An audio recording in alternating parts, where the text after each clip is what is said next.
Pakasalan mo ko. Pakasalan mo ko. Alam mo kung paano magalit si Tatay Marlon. Wala siyang sinasanto. Hindi na siya hihinto hanggat hindi niya nababawi ang dapat sa kanya. Hindi kanya titigilan. Kabisado niya ang amoy ng dugo mo. Lumaban ka!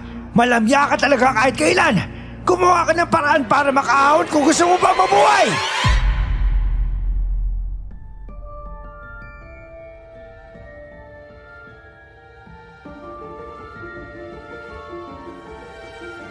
Wala na yatang papait pa sa maikasal ka sa taong hindi mo naman mahal. Bilang isang tao, marami tayong nagagawang pagkakamali sa buhay natin. Ikaw ba? Meron ka bang pagkakamali na pinagsisihan mo ng husto hanggang sa kasalukuyan? Dahil ako, meron. Hindi lang isa kundi dalawa. Mga pagkakamaling bumago ng tuluyan sa buhay ko. Naglagay sa akin sa mapait na pang-araw-araw na buhay at muntik nang magpahamak sa akin. Hindi ko na pahahabain pa pero bago ang lahat, magpapasalamat muna ako sa iyo, Miss Clar. Kung mapili mo man ang kwento kong ito. Hangad kong makapagbigay ng aral ang kwento kong ito sa inyong mga tagapakinig, lalo na sa mga lalaking nasa maayos na relasyon. Itago niyo na lang po ako sa pangalang Marlon. At ito ang aking kwento. Bago ko po simulan ng istorya, huwag kalimutang mag-subscribe bilang suporta sa ating channel. Marlon naman, baka naman magtampo na sa iyo yung mga tropa mo. Minsan ka na nga lang yayain, i-Indianin mo pa. Mahal, ayoko din naman sila Indianin, no? Pero hindi ba't masama yung pakiramdam mo? Dito lang ako. Baka kasi may papabili ka o di kaya magpapahilot ka ng ulo. Ano ka ba naman? Dysmenorrhea lang naman to. Buwan-buwan ko naman itong nararanasan kaya sanay na ako. Sige na, ipapahinga ko na lang to. Hindi rin naman ako makakapagsaya dun eh. Isipin mo naman, alam kong namamaluktot ka sa sakit dito tapos ako nakikipag-inuman. Ano ka ba naman, Marlon? Despedida yun ng kaibigan mo at saka birthday niya. Hindi ka pwedeng mawala dun. Hamon na lang siya. Matagal na naman kami magkakasama ng mga yun eh. Oh, ayan na oh. Tinatawagan ka na. Sagutin mo na. Oh, sira ulo to. Bakit mo tinapon yung cellphone mo? Bah, oo nga no. Teka lang. Oh, ano ginagawa mo? Papatayin ko na to para hindi nila ako makontak. Ay nako, Marlon naman. Oh, bakit ba? Ayoko kasi talagang pumunta dun eh. Dito lang ako sa'yo. Sasamahan kita magdamag. At saka, boring kasi dun eh. Kung ano lang yung pagkakwentuhan namin. Dito kahit papaano, may malambot ako mayayakap oh. Ay, sige, ikaw ang bahala. Kulit mo talaga eh. Makulit ka din naman eh. Tsaka musod ka na dun. Maghapon akong pagod no. Tsaka yung mayakap lang kita, nare-relax na ako nun. Kaya sige na.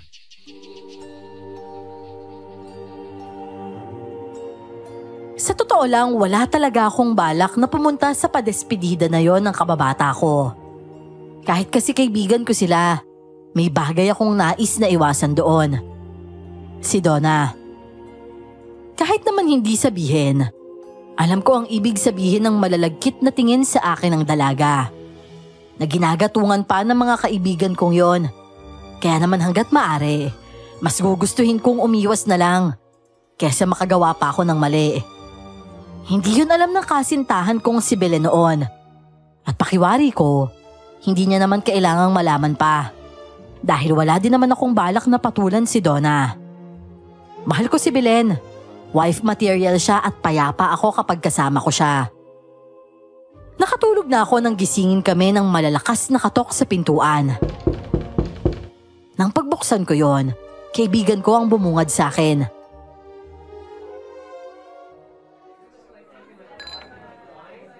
Ay nako, andaya mo naman pre. Alis na lang tong si Estelle eh, hindi ka man lang talaga magpapakita. Grabe ka naman, natiis mo talaga kami ah. At saka ano bang pinakain sa'yo ni Belen at ganyan ka na lang kabaliw sa kanya? Pre, sumama na ako di ba? Tsaka wag niya na idamay si Belen dito. Kagustuhan ko na wag pumunta talaga. Oh, bakit naman? Pinagtatanggol mo pa yung si Belen Totoo namang under ka niya. Simula nang maging kayo, hindi mo na kami pinupuntahan na. Bago pa kayo nagkakilala, buo na yung tropa Kakasama ka talaga ng loob, Marlon. Oh, nandito na nga ako Kayo naman talaga Ano ba? Inom ba tayo magdadramahan na lang? Halika na, shot na tayo. Bandang 10:00 uwi na din ako kasi may trabaho pa ako bukas. Sus, uuwi ka kagad? Ang killjoy mo talaga. Iyayaan mo na lang siya, Donna. Ang importante, nandito na si Marlon. Oo nga pala, si Makoy, naalala niyo pa ba? Sinong Makoy? Yung nabaliw? Oo, yun nga. At kanina, natagpo ang patay sa gilid yun ng estero. Nakakadiri. Wakwak pa yung dibdib niya. Wakwak yung dibdib? Anong ibig mo sabihin? Pinagtripan ba?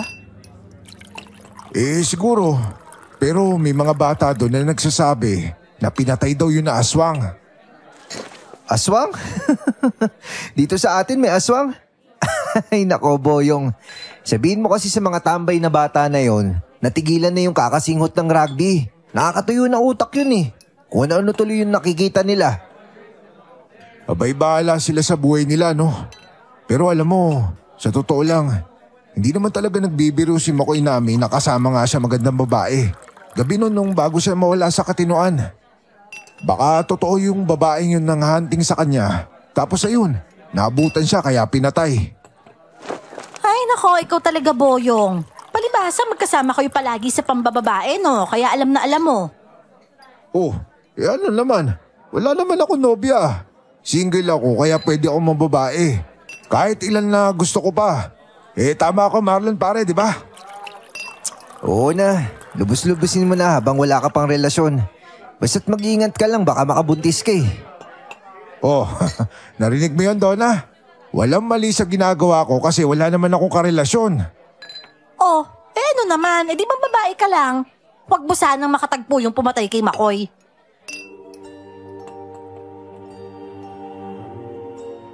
Masaya naman ang kwentuhan at tipikal na tawanan at asaran pa din. Wala talaga akong balak magtagal. Pero nang magsimula na ang inuman, halos mapuno na ang lamesa ng alak. Hindi ko alam kung paano, pero sa bawat tagay na iniaabot sa akin, pakiramdam ko may kakaiba. Alam kong kaya ko ang alak. Pero nang mga panahong yon, para akong mabilis na tinamaan. Pinagmamasdan ko si Boyong at Donna na palaging nagtitinginan. Si Donna, palaging nakadikit sa akin. Pasimpleng dumadampi ang kamay sa braso ko. Habang si Boyong naman, nakangisi lang. Hindi ko na nagawang umalis hanggang sa lumabo na ang lahat.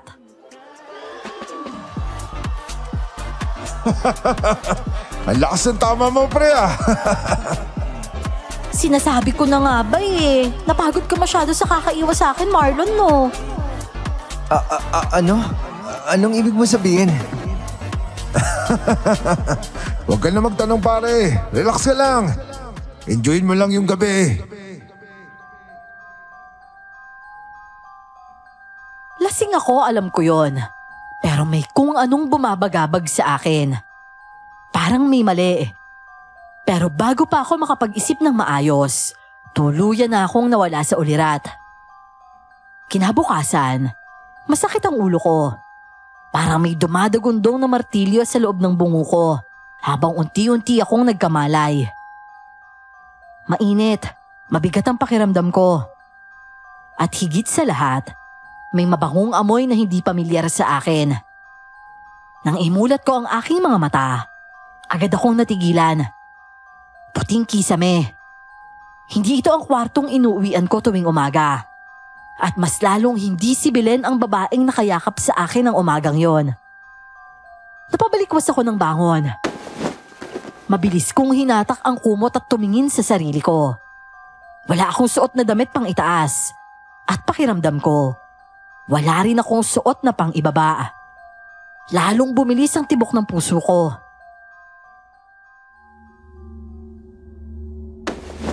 Teka, ano to?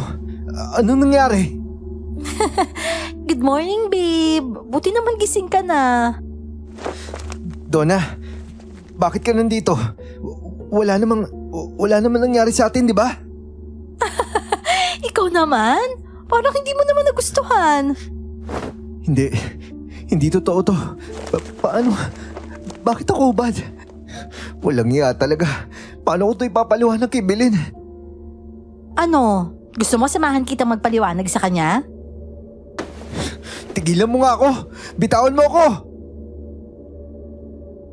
Tumalon ako mula sa kama at nagmadali kong kinuha ang mga damit ko na nagkalat sa sahig. Hindi ako makapaniwala sa nangyari. Mali yun.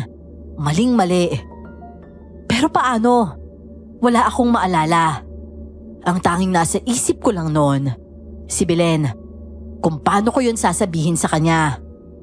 Wala pa man ay parang dinudurog na ang puso ko.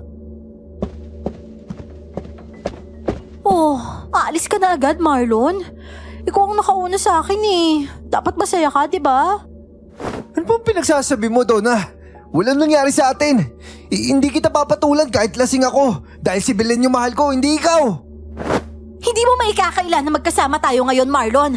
Magkasama tayo buong magdamag at nagpakasaya tayo. Parang may dumagundong na kulog sa loob ng utak ko. Halos hindi ako makahinga sa kaba. Ang huli ko lang na natatandaan, nag-iinuman kami. Tapos, gano'n na agad. Wala akong maalala, pero hindi ko rin mapatunayan kung ano ang totoo. Nagmadali akong umalis ng kwartong yon. Wala nang lingon-lingon. Ni hindi ko pinansin ang pagsigaw ni Donna. Habang pauwi ay laglag ang balikat ko. Pinabagabag ang dibdib ko dahil alam kong hindi doon nagtatapos ang problema ko.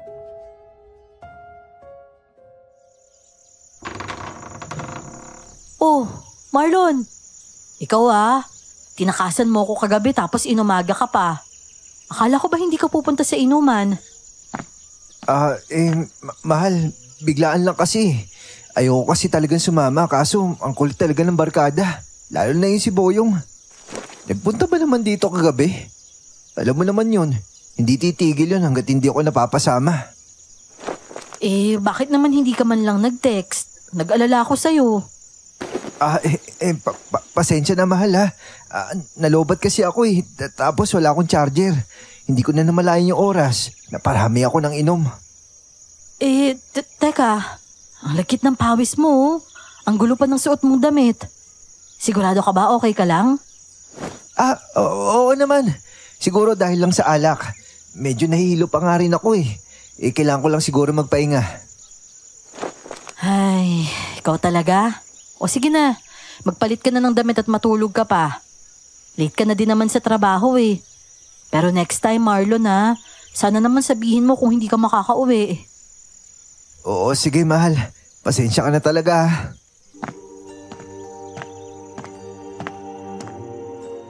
Habang papasok sa kwarto ay halos sumabog ang utak ko sa pag-iisip. Hindi ko maalis sa isip ang mga nangyari ng nagdaang gabi. Wala akong maalala, pero alam kong may mali. At nung mga panahong yon, ang alam ko lang ay kailangan ko yung itago. At kailangang siguraduhin kong hindi malalaman ni Belen. Hindi ko kakayaning makita siyang nasasaktan. Halos iumpog ko na nga ang ulo ko sa poste ng apartment na tinitirahan namin noon. Galit na galit ako sa sarili ko. Wala akong magawa kung hindi ang mapaiyak na lang ng tahimik. Mahal, Marlon, gising ka na, kakain na tayo. Belen? Oh, ako nga to. Ano ka ba? Teka, bakit parang magayang mga mata mo? Ayos ka lang? Oo naman. Baka puyat lang talaga ako. At saka siguro, maliligo muna ako bago kumain para may masmasan. Anong oras na ba, mahal? Pasado 12:00 na. Sobrang late na nga nung tanghalian natin Tapos hindi ka pa nag-almusal. Sige na, maligo ka na muna kung gusto mo. Hintayin kita sa labas Oo, sige mahal. Susunod na din ako.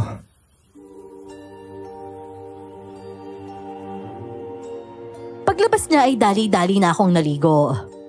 Nang magsisipilyo na ako at nakaharap sa salamin, saka ko lang napansin ang tila mga pasa sa dibdib ko. Mariin akong napapikit dahil hindi lang yun isa. Kung hindi lagpas sa 5 ang bilang ng mga kiss mark na yon. Gusto kong masukan ng sandaling yon. Ni sa hinagap kasi ay hindi ko inasahang mangyayari sa akin ng ganon.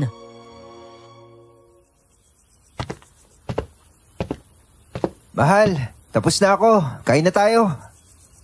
Oh, mahal. Mabuti naman tapos ka na. Si Donna pala andyan sa labas. May dalang hinog na mangga.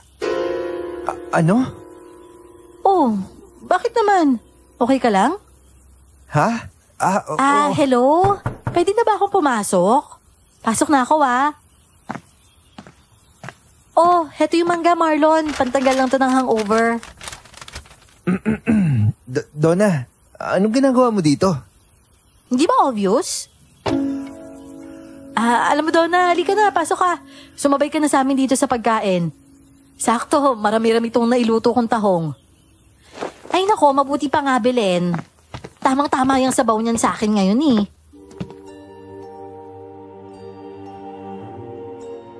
Mas lalo akong nataranta nang umupo si Donna sa tabi ni Belen. Para akong sinakal ng sarili kong konsensya.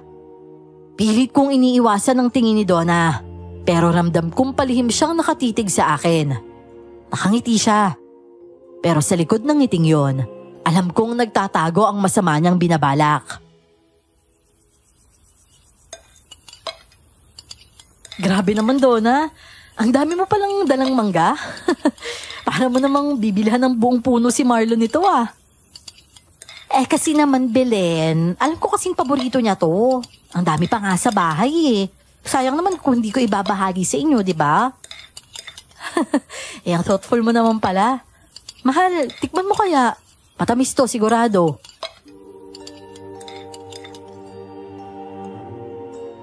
Gusto kong tumanggi. Gusto kong lumayo. Pero paano ko gagawin yon kung nasa harapan din namin si Belen? Alam kong magdududa siya kung iiwasan ko si Donna. Alam niyang kababata at kaibigan ko din ang dalaga. At para sa kanya, isa lang yung normal na araw. Isang normal na bisita. Sige. Salamat, mahal Donna. Salamat talaga Buti na lang dumaan ka. Ang tagal na din nating hindi nakakapagkwentuhan Kumusta ka na ba? Ay nako, eto masaya pa rin kahit papaano. Lalo na kagabi. Sobrang saya ng party ni Estelle. Di ba, Marlon? Ha? Mahal naman. Dahan-dahan kasi. Eto tubig Salamat, mahal dapat kasi sumama ka sa amin, Donna. Sana nakita mo kung gano'n nag-enjoy tong si Marlon. Hindi ko naman alam na umalis siya Tulog na yata ako nung sinundo siya ni Boyong. Pero ayos lang naman kahit siya lang. Masama din kasi yung pakiramdam ko kagabi. Pero mabuti naman nag-enjoy ka doon, mahal. Okay na rin yun at bago umalis si Estelle nakapag-bonding kayo, di ba? Pakiramdam ko ay bumagal ang oras. Halos tumalo na ang puso ko mula sa dibdib ko. Napatitig ako kay Donna. At lihim kong naikuyom ang kamao. Para kasing ine-enjoy niya lang ang kalagayan ko ng mga sandaling yon. Ramdam ko na ang malamig kong pawi sa batok. Nang muling magtama ang mga mata namin ni Donna. Doon ko nakita ang kapilyuhan sa tingin niya. Alam ko, hindi niya ako tatantanan. Para akong daganon na pilit kumakawala sa bitag.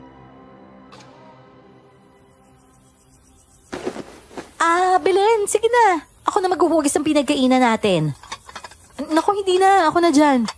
Bisita ka ng asawa ko. Mabuti pa, doon ka na lang muna sa sala. Magpababa ka ng kinain mo. Ako naman maliligo muna ako. Okay, sige. Sabi mo Doon na lang muna ako sa sala At ikaw naman, mahal. Samahan mo yung kaibigan mo doon Nakakahiya naman kung mag-isa lang siya doon. Sige. Ako nang bahala sa kanya, mahal. Sige na. Maligo ka na. At saka, Mare, take your time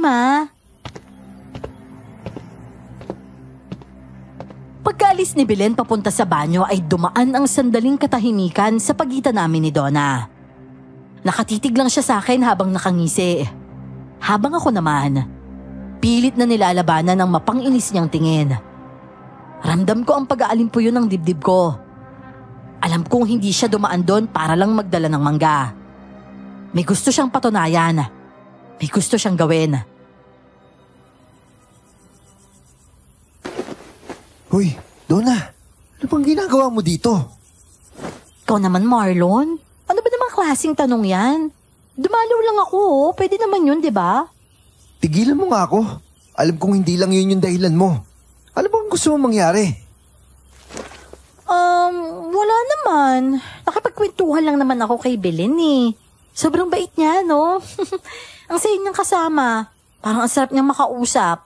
Lalo na kapag may gusto akong ipagtapat sa kanya. Muntik nang kumulo ang dugo ko sa sinabi niya. Agad akong yumuko para titigan siya ng mariin. Ngunit nanatili lang siyang kampante. At tila inaasar ako lalo. Huwag mo ko sinusubukan, Donna. Kung may balak kang sabihin kay Belen, kalimutan mo na. Wala kang dapat sabihin dahil wala naman nangyari. Talaga? Wala? Sigurado ka bang wala, Marlon? Kasi ako may naaalala ko eh. Ikaw kaya? Ano? Hindi ko alam kung anong trip mo Pero umalis ka na bago pa bumalik si Belen. Hindi kita gusto makausap, Donna. Grabe ka naman, Marlon. Ganito ba talaga yung trato mo sa babae na naging malapit sa'yo? Hoy, walang patutunguhan yung ginagawa mo, Donna. Umalis ka na! Ay, nako. Alam mo, Marlon, ang dali mo namang kabahan. Halatang may tinatago ka. Ano kayang iisipin ni Belen kung malaman niya yung kaninang umaga na magkatabi tayong natulog? Manahimik ka. Huwag ka ilusyonada, Donna. At hindi yung tipo mong sisira sa amin ni Belen. Lumayas ka na hanggat may natitira pa akong respeto sa pinagsamahan natin. Hindi ko naman gustong respetuhin mo ako, Marlon eh. Alam mo, pwede mo akong bastusin kung gusto mo. Napapaliw ka na, Donna. Alam ba nila Tiyo yung ginagawa mo? Kapag nalaman niya, siguradong mapipilitan kang pakasalan ako, Marlon. Ano, hinahamon mo ako? Nanlamig ang katawan ko. Bago pa ako makasagot ay biglang bumukas ang pinto ng banyo. Napalingon kami pareho ni Donna doon. Tumambad sa amin si Belen. Bagong ligo. Nakangiti habang pinupunasan ang buhok niya. Oh, ano pong pinag-uusapan niyo dyan? Parang seryoso kayo Wala mahal. Alis na din daw si Donna kasi marami pa daw siyang gagawin. Hindi ba, Donna? Pero ngumisi lang siya sa akin at kumindat pa ng palihim. Bago umalis ay ngumiti pa siya ng matamis at lumingon kay Belen na para bang may gustong sabihin. Alam kong hindi pa siya tapos at mas lalo akong natatakot sa maaaring susunod niyang gagawin. Mabuti na lang at matapos ang araw na yon, hindi na ulit bumalik si Donna sa bahay. Kahit papano ay nakahinga na ako ng maluwag. Hindi man ganon kaganda ang pakiramdam ko sa araw-araw. Dahil alam kong may mali akong nagawa. Yung ilang buwan na tahimik at masaya kami ni Belen, sapat na para pansamantala kong mapatawad ang sarili ko. Yun nga lang, pansamantala lang pala ang kasiyahang yon. Dahil isang araw, nagising na lang ako sa isang delubyo.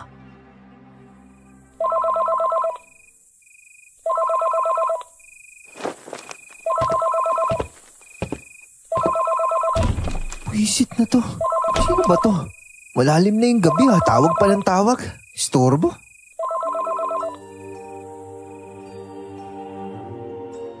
Pagtingin ko sa screen ay nangunot ang noo ko. Si Donna ang tumatawag. Halos mapiga ko ang cellphone sa inis. Hindi ko kasi alam kung sasagutin ko o hindi. Alam ko kasing wala siyang ibang pakay kundi guluhin ako.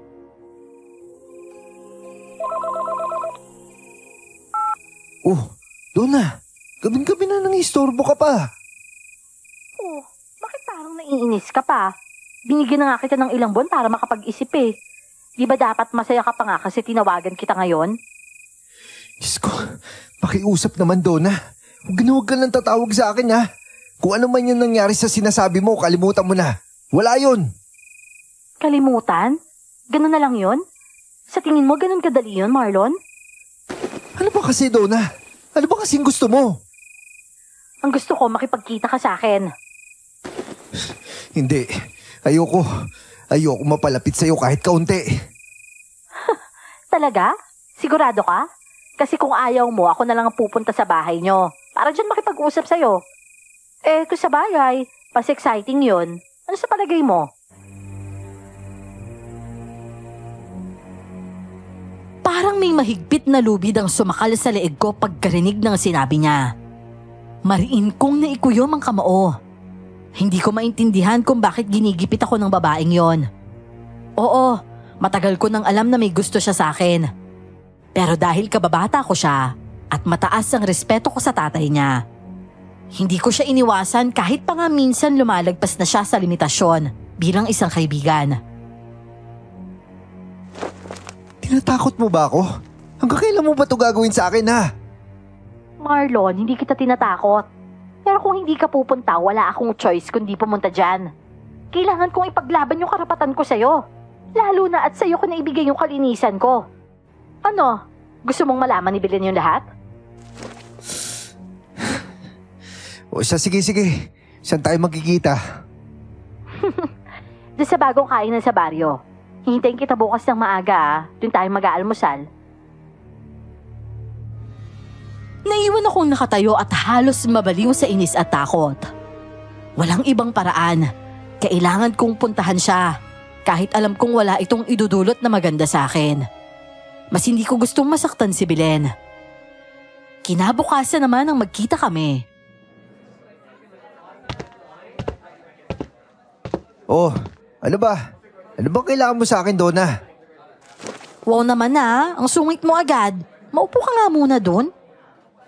Hoy, huwag mo na akong asarin, ha? Sabihin mo na kung anong pakay mo. O sige, buntis ako, Marlon. Natigilan ako. Para akong binuhusan ng malamig na tubig sa sinabi niya. Parang sandali ring hindi gumana ang utak ko. Hindi ko yun agad na unawaan. Nang kalampagin niya ang lamesa at bahagyang tumaas ang tinig niya, saka lang ako natauhan. Hoy! Ano ba, Marlon? Hindi mo ba ako narinig? Hindi pwedeng sa akin yan. Hindi ko nga maalala na may nangyari sa atin eh. Bakit? Sa palagi mo may iba pa akong tinabihang lalaki? Ikaw ang nakauna sa akin, Marlon. Tandaan mo yan. Nababaliw ka na. Ano bang gusto mo talaga mangyari? Simple lang, Marlon. Panagutan mo ko. Pakasalan mo ko. Alam mo kung paano magalit si tatay, Marlon. Wala siyang sinasanto. Paano na lang kapag nalaman niya na yung bunso niya at nag-iisang babae, pinagsamantalahan habang laseng. Pagkatapos nabuntis at ngayon gusto pang takasan? Lalong bumigat ang dibdib ko. Gusto kong tumayo at lumayo na lang, pero hindi ko magawa. Parang biglang nagdilim ang paligid. Kilalang kilala ko ang tatay ni Donna. Si Ginoong Alberto. Mahigpit, mainitin ang ulo, at walang inuurungan.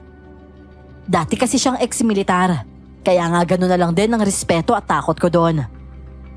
Yun nga lang, ibang usapan na yata kung ipapakasal ako ng pilit. Saka ko naisip na pwedeng madamay si Belen sa gulong yon, at lalo na akong nanghina. Donna, pakiusap naman oh. Huwag mong gawin sa akin to. Hindi ako ang gumawa nito sa'yo, Marlon. Ikaw ang may kasalanan nito. Kapag tinakasan mo ako, sisiguraduhin ko na hindi ka na magiging masaya kahit kailan. Tandaan mo, idadamay ko si Belen. Hindi ako makahinga. Gusto kong isigaw ang lahat ng galit ko. Pero ano pang magagawa ko? Tumayo ako mula sa upuan. Nanghihina, tuliro at hindi alam ang gagawin. Alam kong hindi ko basta matatakasan ng sitwasyong yon. Habang papalabas ako ng kainan na yon, pakiramdam ko'y lalong bumibigat ang bawat hakbang ko. Parang gusto ko na lang lamunin ako ng lupa. Hindi ko pa nakikita ang mga susunod na mangyayari, pero alam kong sobrang bigat nun. Bago pa ako umuwi, nakapag-isip na ako ng desisyon. Desisyong babago ng husto sa aking buhay.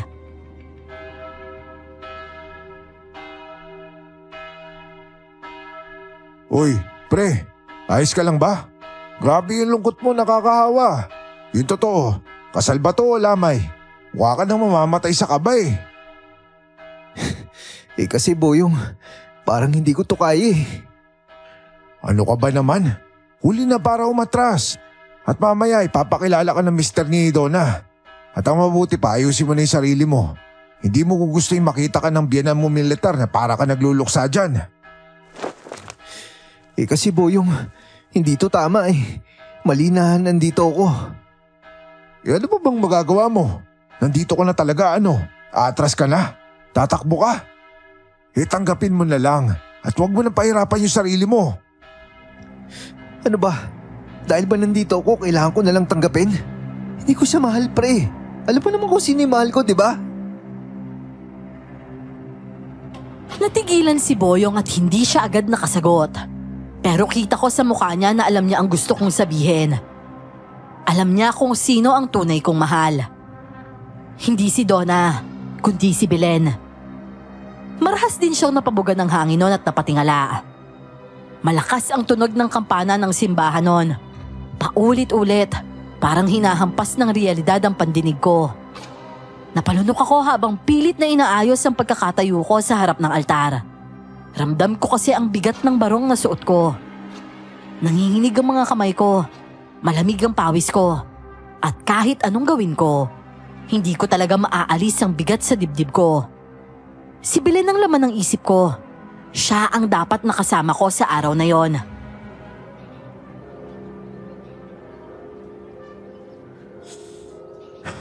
Uy, Marlon. Hindi ba nakakatawa, pre? Nandito ako sa harap ng altar. Magpapakasal ako sa babaeng hindi ko gusto. Habang yung babaeng mahal na mahal ko wala dito. Nandoon, nagtitiis mag-isa. Marlon, mabait si Belen at sigurado ako na unawaan ka niya. Saka isa pa, ayaw ni Belen na mapapahamak ka kung tatakbuhan mo si Donna. Hindi lang kasi dahil sa isang gabi ng kalasingan. Hindi lang ako nagpakatanga. Kasama ko na ngayon si Belen sana. Pero may bata na, hindi ba Marlon? Paano siya? Alam ko namang wala siyang kasalanan eh. Pero paano ako mabubuhay sa kasal na to, pre? Basta Marlon, wala nang babalikan. Hindi mo na mababago yung nakaraan. Pero may isang tao magdudusa kung tatakbuhan mo ito.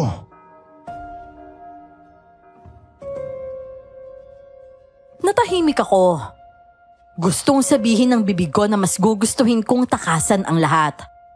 Pero hindi ko kayang bitawan ng isang inosenteng buhay. Hindi ko kayang talikuran ang bata. At yun ang totoo. Biglang tumugtog ang musikang hudyat ng pagpasok ng bride. Napatingin ako sa dulo ng simbahan. Dahan-dahang bumukas ang malalaking pinto. At sa ilalim ng mapusyaw na liwanag, lumitaw si Donna. Suot niya ang puting gown na bumagay sa katawan niya. At kahit gaano siya kaganda sa paningin ng iba, para sa akin, isa siyang paalala ng pagkakamali ko na hindi ko na mababawi pa. Ang bawat hakbang niya papalapit sa akin, tila isang tanikala na humihigpit sa leeg ko.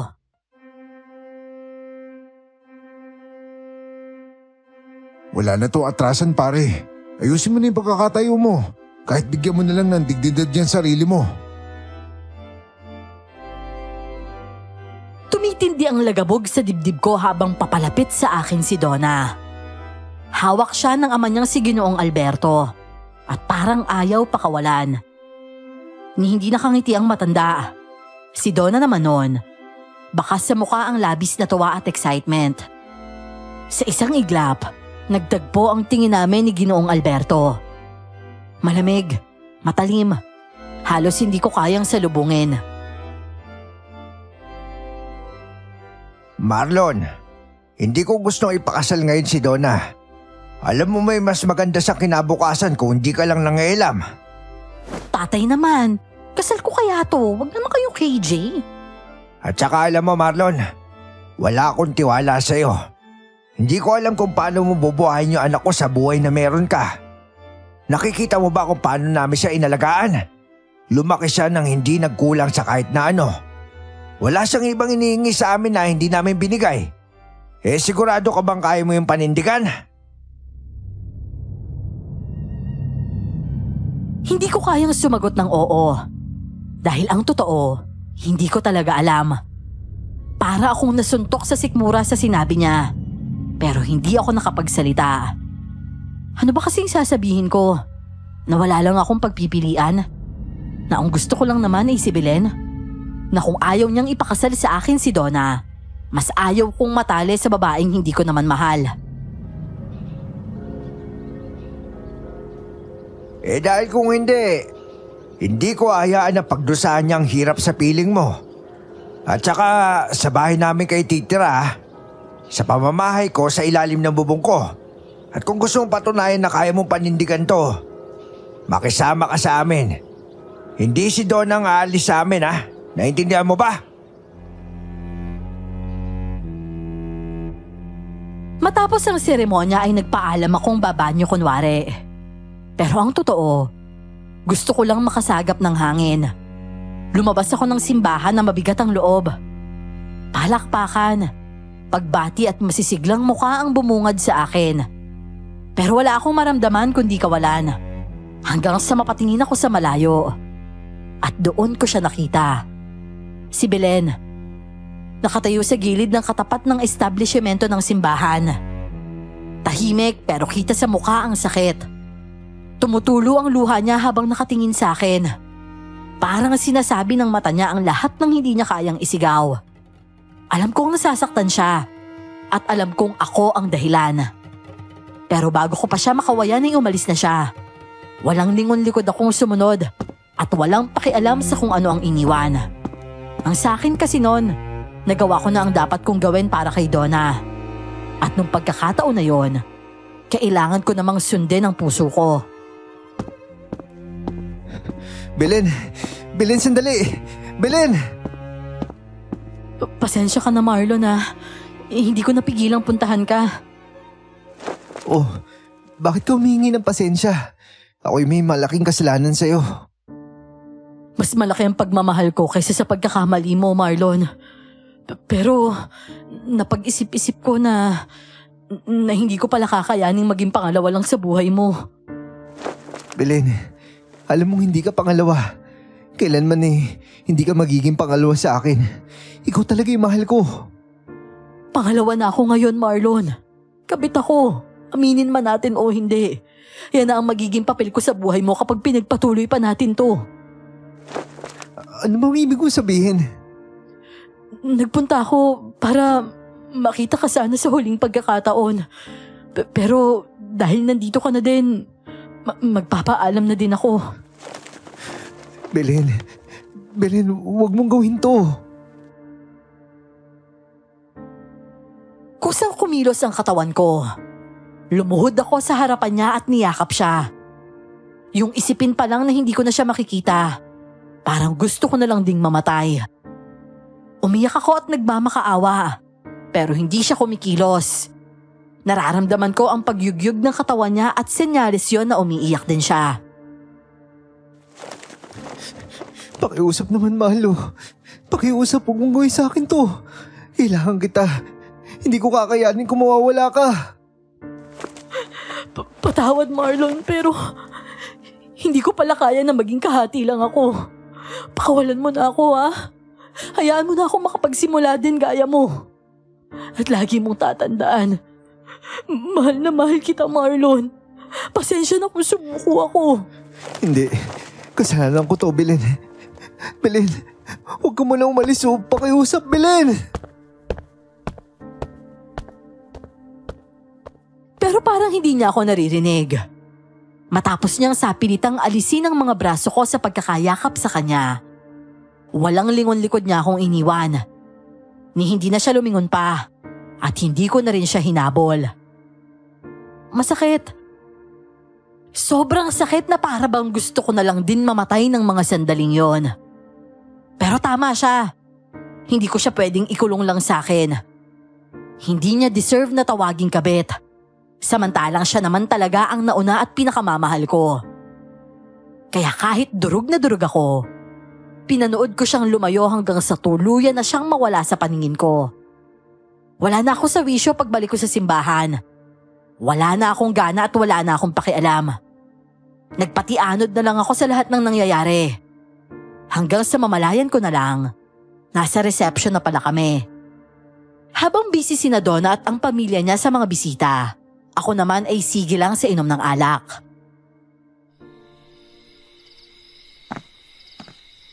Oh, sinasabi ko na nga ba, dito lang kita sa rooftop makikita eh. Iniwan mo talaga yung asawa mo mag-isa sa reception. Kaya mo yun, masaya naman siya eh. Hindi naman niya napansin na wala ako, hindi ba? At saka, asawa ko lang naman yun sa papel eh. Hayaan mo sila magagawan doon. Hindi ko kaya makapagplastikan sa kanila. Eh sila lang naman may gusto sa kasalang ito eh. Mabuti pa dito sa taas. Tahimik at sariwa yung hangin. Oh, hinahinay ka lang sa pag-inom. Mukhang lasing ka na eh. Pinanindigan mo talaga yung pagluluksa. Kaya ba itim na Amerikanong suot mo imbis na puti? Alam mo pre, dinaig pa nitong nararamdaman ko ngayon yung pagluluksa eh. Hindi lang yung sarili ko ang pinasakitan ko. Pati yung babaeng pinakamamahal ko. Oh, ano ka ba? Kasal ka na, nagsasalita ka pa ng ganyan. Baka marinig ka ng pamilya ni Donna. Wala akong pakialam sa kanila. Umiiyak ngayon si Belen dahil sa kalokohan na ginawa ng Donna na yan. Alam mo, hindi ko talaga alam kung ano nagustuhan mo kay Belen eh. Kumpara naman kay Donna, mas maganda. Makinis at sexy ang asawa mo ngayon. Swerte mo nga eh. Kaakit-akit si Donna. Samantalang si Belen, dinaig pa yung manang na nagtitinda sa palengke. Lagi nakasalamin tapos iisa lang yung ayos ng buhok. Wala pa nga anak yun si Belen pero... Aray ko, ano bang problema mo? Sira ulo ka! Nilalait mo si Belen sa harapan ko? Gago ka pala eh! Bakit? Masakit ba marinig yung totoo? Bakit hindi mo tanongin yung buong tropa kung gaano kami nasusuka dyan sa Belen na yan? At saka, hindi kita papatulan ngayon kasi sobra-sobra pa yung sakit na nararamdaman mo kapag nalaman mo yung totoo. Bahala ka na nga dyan. Totoo? Pinagsasabi ng baliw na yun. Tsaka mga gago din pala yun eh. Pinagpepiestahan pala nila si Belen kapag wala ako. Hoy! Simula ngayon! Talo-talon na tayo ngayon mga traidor! Hindi ko namalayan ang paglapit ng isang magandang babae nun sa akin. Hindi ko alam kung bisita ba namin siya o naligaw lang sa rooftop ng building kung saan ginaganap ang resepsyon ng kasal namin ni Donna. Gaya ko ay may dala din siyang alak, pero hindi tulad ko na lasing. Siya ay maayos pa. Hanggang sa natagpuan ko ang sariling malayang ikinukwento sa kanya ang sinapit kong kamalasan. Magaan talaga ang loob ko sa kanya. Sa hindi ko rin malamang dahilan, habang tinititigan ko siya ay bigla na lang akong nag-init at naakit sa kanya. Hindi ko na matandaan kung paano kaming nakapasok sa isang bakanteng kwarto. Dala marahil ng kalasingan, matinding bugso ng damdamin at magkahalong emosyon ng gabing yon. Ngunit maya-maya lang, may naramdaman akong kakaiba. Teka, miss? Teka, ano? Sino ka? Marlon? Marlon, nandiyan ka ba? Nandito sa labas yung sapatos mo. At bakit mo hinupad dito sa labas? Marlon, buksan mo yung pinto. Sa labis na pagkataranta ko ay gano'n na lang ang balikwas ko mula sa kama. Isinuot ang nooy nagkalukot-lukot at nakakalat na damit sa lapag. Hindi ko alam kung paano nakaalis ang babae. Ni hindi ako sigurado kung nakalabas na ba siya o nagtatago lang. Kasabay ng gulat ko sa nakitang nilalang ang pagdating naman ng tatay ni Donna. Na nooy walang habas kung katukin ng pintuan. Halos magbutil-butil ang pawis ko habang papalapit sa pintuan. Hindi ako mapakali at panay ang sulyap ko kahit saan. Bago ko tuluyang ikutin ang seradura ng pintuan, mariin muna akong pumikit at bumuga ng hangin. Ano ba, Marlon? Tulog ka na ba, ha? Abay, walang iya ka. Iniwan mo mag-isa yung anak ko sa reception. Buksan mo itong pinto, hoy! Anak ka ng teteng. Bakit ngayon mo lang binuksan? At saka anong ginagawa mo dyan? Teka, may kasama ka ba dyan? Ho? Wala ho. Bukas ang bintana ng kwarto. Bukod sa malamig naman, gabing-gabi na din. At saka ano bang amoy yun? Amoy patay na daga na mapanghe. Maging ako ay nagtaka kung saan nagpunta yung babae. Halos mahimasmasan ako mula sa pagkakalasing nang makita ko kung ano ang nakapatong sa akin bago pa dumating si Donna doon. Napakataba ng nilalang na yon.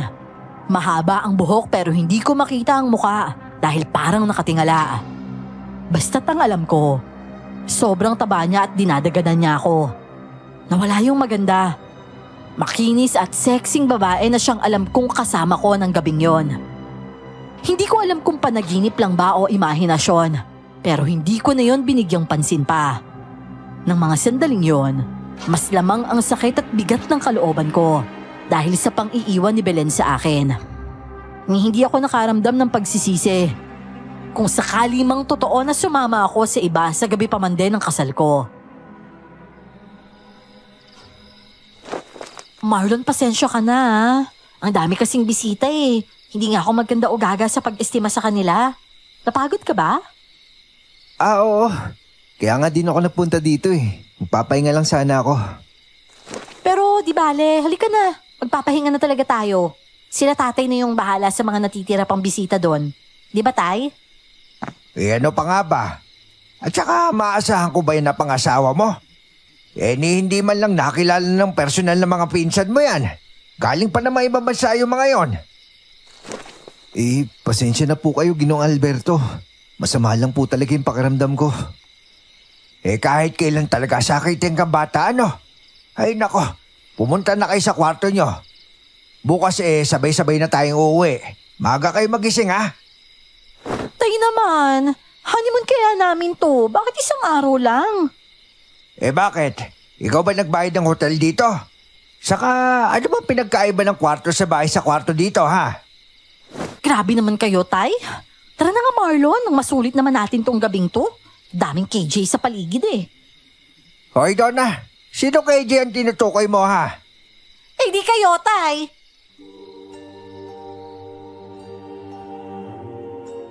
Isang araw lang kaming natulog sa isa sa mga kwarto ng hotel na yon. Pagkatapos ay umuwi na kami sa pamilya ni Donna. At doon na nga kami tumira. Ayaw paalisin ng mga magulang niya si Donna sa kanila. Kahit kaya ko naman siyang iupa ng magiging sarili naming bahay.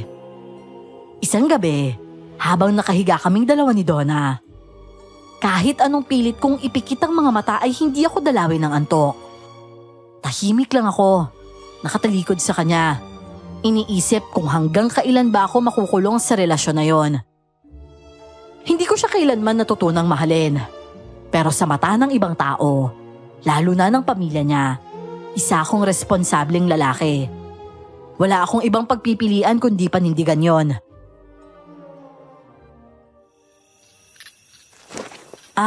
Marlon, napag-isipan mo na ba kung anong ipapangalan natin sa baby natin? Hindi pa. Ayoko namang basta na lang natin siya pangalanan. Gusto ko yung may maganda namang meaning.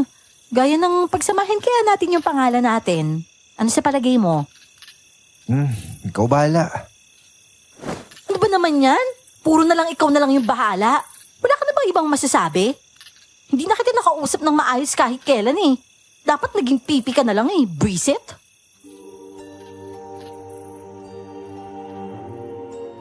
Nabigla ako sa tono niya.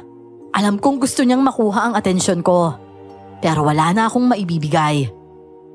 Hindi ko siya sinagot. At ilang sandali pa ay natahimik na rin siya. Akala ko tapos na ang usapan. Pero maya-maya lang, umuungol na siya. Bigla siyang napadaing na parang nasasaktan. Oh, bakit? Anong nangyayari? May masakit ba sa'yo? Masakit kasi masakit yung tiyan ko eh. Anong klaseng sakit? Para bang humihilab? Bakit nga ba masakit yan? Abay, malay ko. Bigla na lang sumakit eh.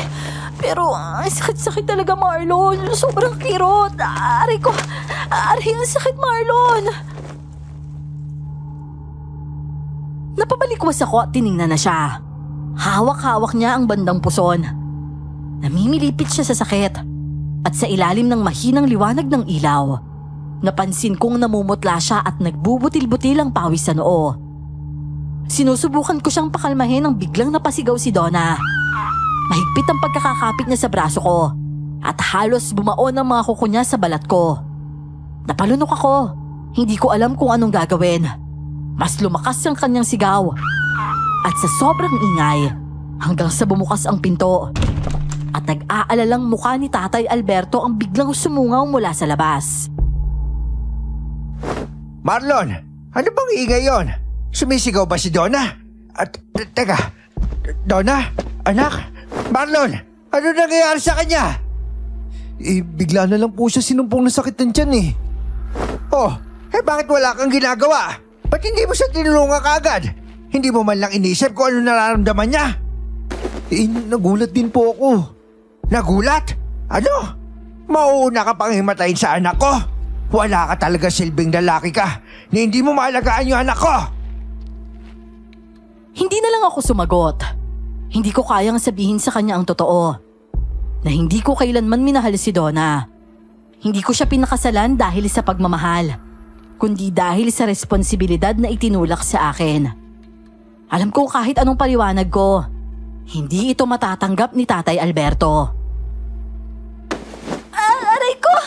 Aray ko tayo! Sakit talaga ng puson ko! Kumikirot na humihilab! Nandito lang ako, anak. Anak, at saka ano ba nangyayari? Teka sandali, magpapatawag ako ng ambulansya. Dadalhin kita sa ospital. Halos matumba si Tatay Alberto sa lakas ng pagdaing ng anak niya. At sa gitna ng kaguluhan sa loob ng bahay, isang bagay ang nagpatayo ng balahibo ko. Isang malakas na tunog mula sa labas, parang bumagsak sa bubong. Napatingin ako sa kisame at pilit na kinikilatis kung anong maaaring nasa bubungan. Tila ba may kung anong matalas na bagay ang bigla na lang kumiski sa yero. Nakakangilo. Hindi ko tuloy alam kung anong mas dapat kong katakutan. Ang nangyayari kay Donna o ang kung anumang nasa bubungan ng bahay namin. Ano ba, Marlon? Imbis na nakatayo ka lang dyan, lumabas ka at tignan mo kung anong bumagsak sa bubungan. At saka anong ingay yan? Ang sakit sa tenga! Opo, lalabasin ko ho, Tay. Huwag na, Marlon! Baka kung ano yan eh! Ano ka ba naman, Donna? Pabayaan mo nga yung asawa mo. Ano yan, baby? Itay, masama ang pakiramdam ko sa nasa bubungan na yan. Hindi lang yan isang hayop. Kaya nga titignan eh. Oh, Marlon, ano ba tinatanga mo dyan? Diyos ko, kahit kailan talaga wala kang bayag. Lalabas na ho ako. Titignan ko ho. Oo nga at bilisan mo. Wala akong nagawa kundi ang sumunod. Sa ilang buwan na nandun ako, parang namanhid na lang ang tenga ko sa masasakit na salitang naririnig ko mula sa tatay ng asawa ko. Hindi sumasama ang loob ko. Ang totoo, wala akong maramdamang kahit ano. Kalmado nga akong lumabas ng bahay. Pero sa paglabas ko, biglang nanahimik ang buong paligid. Napatingala ako sa bubungan. Pilit inaaninag kung may anino roon. Pero wala talaga akong makita. Hanggang sa may kung anong pakiramdam ang bumabalot sa akin. Isang malamig na pakiramdam na nagpapataas ng balahibo ko. Nasinghot ko din ang mabahong amoy. Tila may nabubulok na daga sa kung saan at matinding panghe. Ano na, Marlon? May nakita ka ba? Ano nandyan? Wala pa po, Tay. Aakyat pa po ako sa bubungan para mas makita ko na maigi. Mabuti kung ganon. Basta't bilisan mo at hindi nawawala ang sakit nito tiyan ng anak ko. Opo, saglit lang po.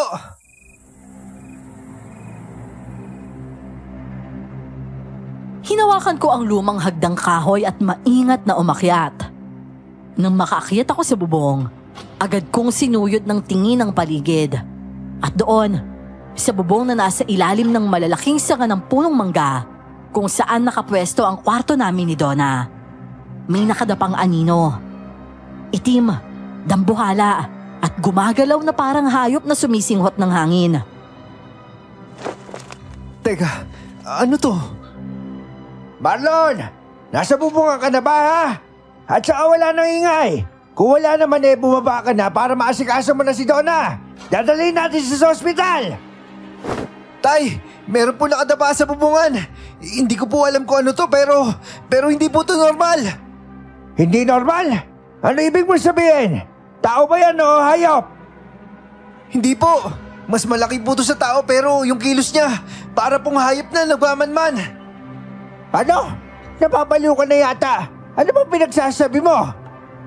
Hindi ko po alam kung makakagalaw ako, Tay. Parang natutunaw po yung tuhod ko sa kaba. Nang mapansin ng nilalang ang presensya ko, bigla itong tumigil sa pagsinghot at dahan-dahang iniangat ang ulo nito. Napaatras ako nang makita ko ang itsura niya.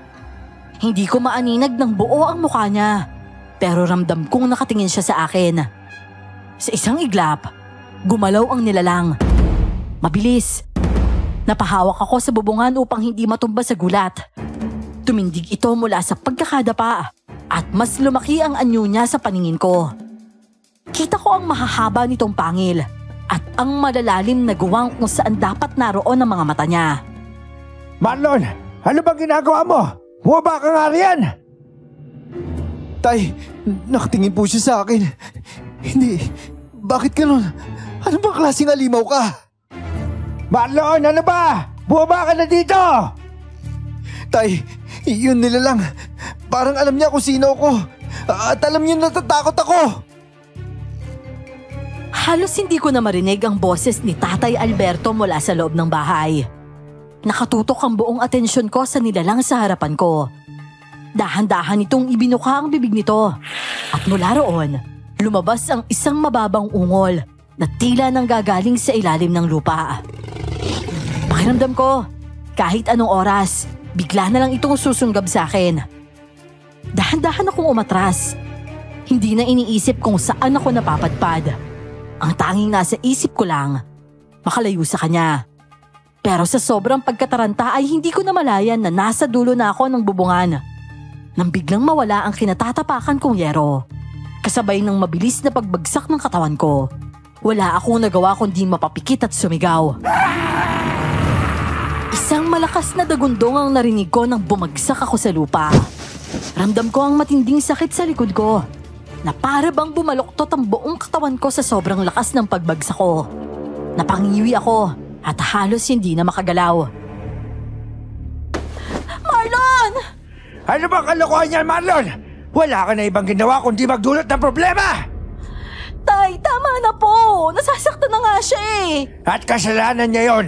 Kung hindi siya tanga, hindi siya mahuhulog! Marlon? Ano, kaya mo ba? Nasaktan ka ba ng sobra? Hindi naman, Donna. Ano ba yan? Ang arte-arte akala mong hindi lalaki. At saka ano? Yung asawa pa nananakitan siya na magdadala sa ospital? Inutil! Tay, ano ba? Kung hindi niyo sana siya pinakyat sa bubong, hindi sana siya malalaglag. Pilit akong bumangon kahit nananakit ang katawan ko. Si Donna, kahit namimilipit pa rin sa sakit, pilit akong inaalalayan. Pero si Mang Alberto, imbis na mag-alala, tinitigan lang niya ako ng masama. Dati pa man wala nang bilib sa akin yon. Lalo na nung malaman niyang nabuntis ko pa ang unika iha niya. Walang araw na hindi niya minamaliit ang pagkatao ko. Habang ako, walang magawa dahil aminado naman akong hindi ko talaga magawang asikasuhin o kahit mahalin man lang ang anak niya. Hindi ka lang duwag. Wala ka rin silbi. Hindi mo magawang protektahan ang sarili mo. Oh, paano mo pa mapoprotektahan yung anak ko, hindi ba? Ano ba kasi pinagsasasabi niyo, Tay? Nawala na yung sakit ng tiyan ko, oh. Pero kailangan pa din natin yung ambulansya. Baka kung napano na yung si Marlon eh. Ang taas ng binagsakan niya, oh. Ay, nako. Baliw ka na talaga sa lalaking yan.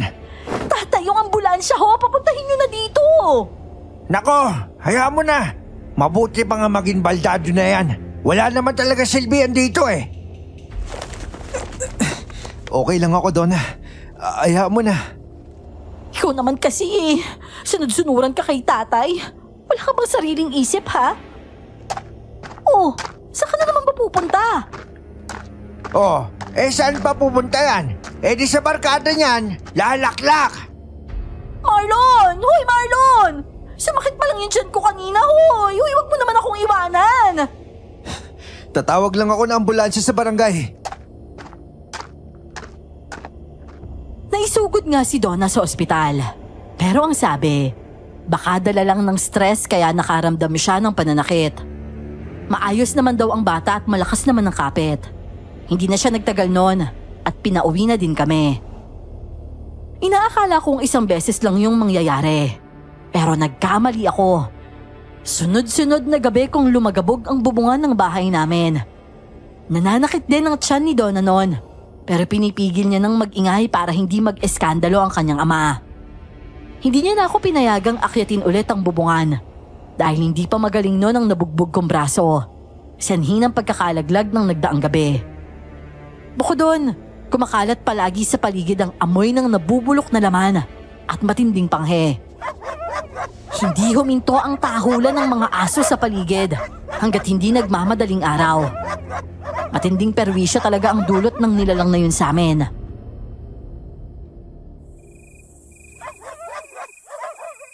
Hintik na yan. Ilang gabi na yan ah. Puisit talaga. Ako nang titingin sa animal na yan na talagang tatagayin ko sa leg kung ano man yan. Tay naman, ano ka ba? Baka mamaya ikaw naman yung malaglag dyan eh. Hindi mo ba narinig yung sinabi ni Marlon? Kakaibang nilalang daw ho yun. Inaaswang yata ako, tay eh. Hindi malabo yan. Mabango ang sanggol sa mga hinayupak na asong na yan. Kaya dito ka lang ha. Ayaw mo naman paakyatin doon duwag mo asawa?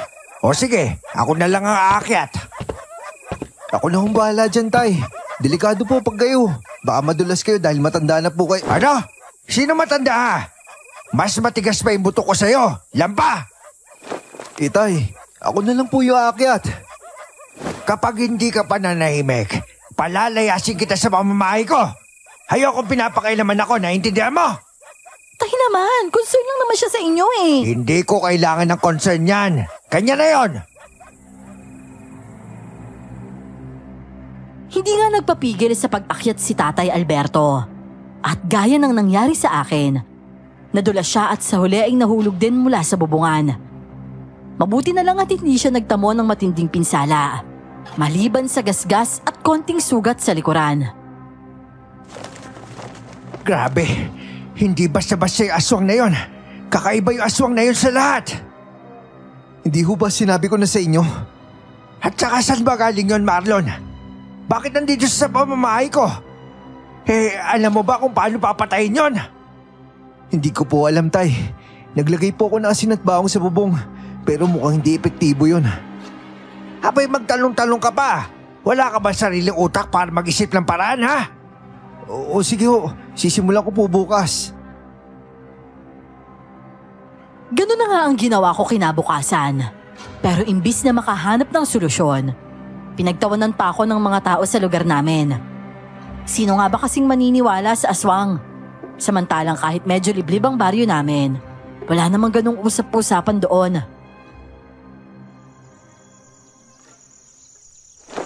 Aswang? Inaaswang si Donna?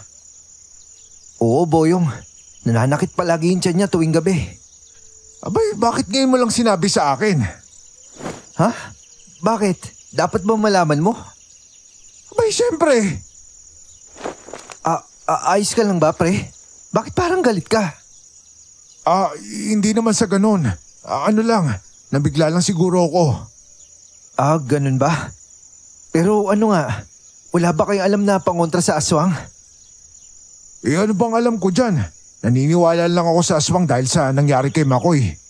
Pero wala akong alam kung paano patayin yung demonyong yon. Teka, namamatay ba yung mga yon? Ay, hindi ko nga din alam eh. Okay naman ba si Donna? Yung bata, kamusta? Ayun, okay naman siya sa awa ng Diyos. Ay, Ay, salamat. Mabuti naman kung ganun.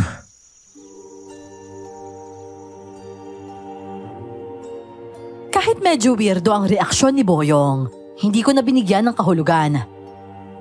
Natural naman sa amin ang ganon, lalo na at bahagi ng grupo si Donna.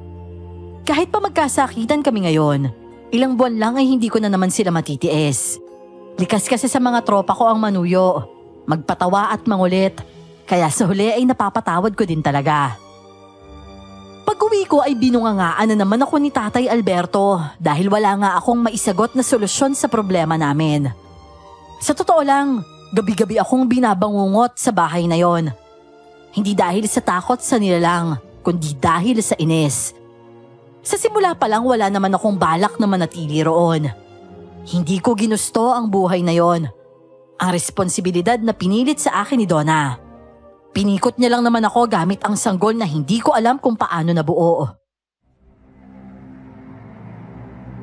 Ay, hindi na pwedeng laging ganito. At hindi ko hayaang gambalain tayo gabi-gabi. Kung ano man nilalang yan. Basta, tatawagin ko si Caroben. Tay, hindi ba siya titigil hanggat hindi niya nakukuha yung anak ko? Sigurado yon. Kung hindi natin to aksyonan, baka mas lalo ka pa mapahamak. Hoy Marlon, bantayan mo to anak ko ha. Kapag nalaman ko inawanan mo si Donna, magbalot-balot ka na. Tay naman, bakit ngayong gabi niyo tatawagin si Caroben?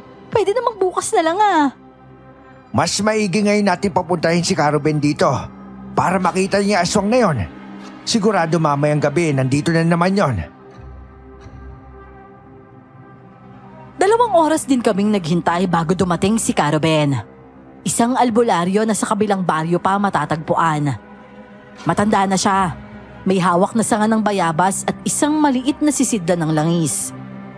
Nang tumapak siya sa loob ng bahay, agad siyang napatigil. Para bang may kakaibang nararamdaman. Saktong nagtahulan na naman ang mga aso at kasabay nun ang malakas na lagabog sa bubungan.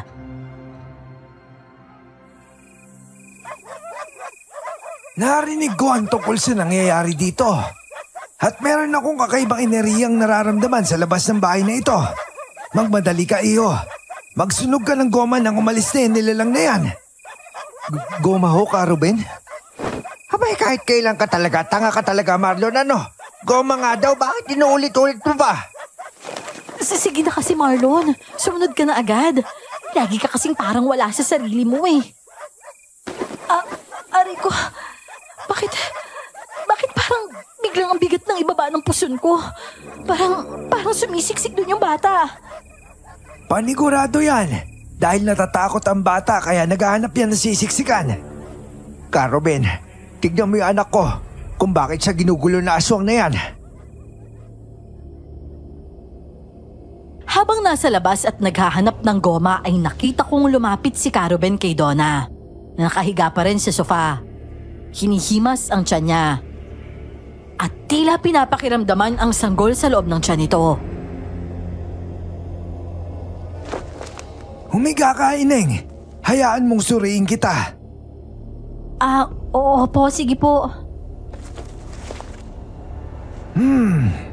Kakaiba. Maniniwala ka ba kung sasabihin ko na hindi ikaw ang inaaswang, Ineng? Hindi rin ang bata sa sinapupunan mo.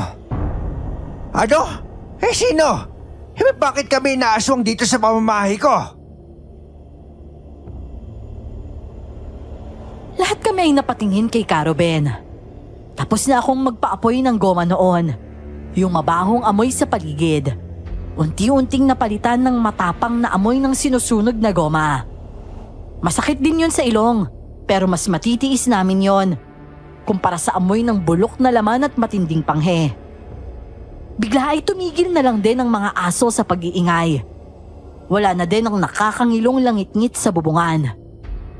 Hinihintay namin ang kasunod na sasabihin ng matandang manggagamot. At nang magtama ang paningin namin, biglang bumilis ang tibok ng puso ko. Parang may ibig sabihin ang makahulugang tingin niya sa akin. Yung asawa mo, siya yung inaaswang. Ano ho? Si Marlon? Pero paano? At saka bakit? Sinasabi ko na nga ba, wala ka talaga ibang ginawa kundi magdala ng kamalasa sa buhay na anak ko, Marlon! Teka muna, ako ho hinahabol na aswang? Ba't naman ako habulin na aswang? Hindi basta-basta yung aswang na gumagambala sa inyo. Isa itong mandarangkal. Alam mo ba yon, iyo? Hindi po, Ka Ruben. Ang mandarangkal ay isang uri ng aswang na meron ka kayo na magbalat kayo bilang isang napakagandang babae. Ang layunin niya ay paamuhin ng isang lalaking babaero at tuluyang kainin ito habang nakikipagtalik. Ho? Pero... Napanganga ako at bahagyang napasinghap nang muling sumagi sa isip ko ang babaeng yon. Yung gabi ng kasal namin ni Donna. Naitakip ko sa bibig ang isang kamay habang nakasapos sa noo ang isa pa. Hindi ako makapaniwalang totoo yung nangyari. Hindi lang pala siya gawa ng isip ko dahil sa kalasingan. Marlon? Anong ibig sabihin ni Ka Ruben? Wala ka namang iba, di ba? Donna, hindi malinaw sa alaala ko eh. Lasing ako nun eh. Ano? Hindi mo na kailangang magpaliwanag. Malinaw pa sa sikat ng araw kung anong ginawa mo. Pero Donna, hindi ko talaga Huwag mo nga akong gawing tanga, Marlon. Kaya ba tayo ginugulo ng aswang na yan? Dahil hindi ka pa niya nakakain? At dahil hindi kanya nakain nung gabing yon, hindi na siya hihinto hanggat hindi niya nababawi ang dapat sa kanya. Kahit saan ka magpunta, Marlon, hindi kanya titigilan. Kabisado niya ang amoy ng dugo mo. Kaya pala ganito ang nangyayari sa amin. Dahil sa kahayupan mo, pati kami natadamay. Pero hindi ko po alam. Tumigil ka, Marlon! Marlon, ito lang ang masasabi ko. Walang solusyon sa problemang ito. Hindi basta-basta ang aswang na yon. Ikaw ang nagpapasok sa kanya sa buhay mo. At ikaw ang nagkusang nagpaubaya. Mas mabuti kung lumayo ka na lang, iyo. Dahil hindi lang buhay mo ang nasa peligro, pati na rin ang mga taong nasa paligid mo. Naunawaan ko po, Ka Ruben. O ano? Ano pa tinatayo-tayo mo dyan? Lumayas ka na! Napangisi ako noon. Mapait. Sa totoo lang matagal ko nang gustong umalis. Matagal ko nang gustong iwan ang buhay na yon. Pero hindi ko akalaing sa ganong paraan pa yun mangyayari. Sa halip na ako ang magdesisyon, sila pa ang nagtaboy sa akin.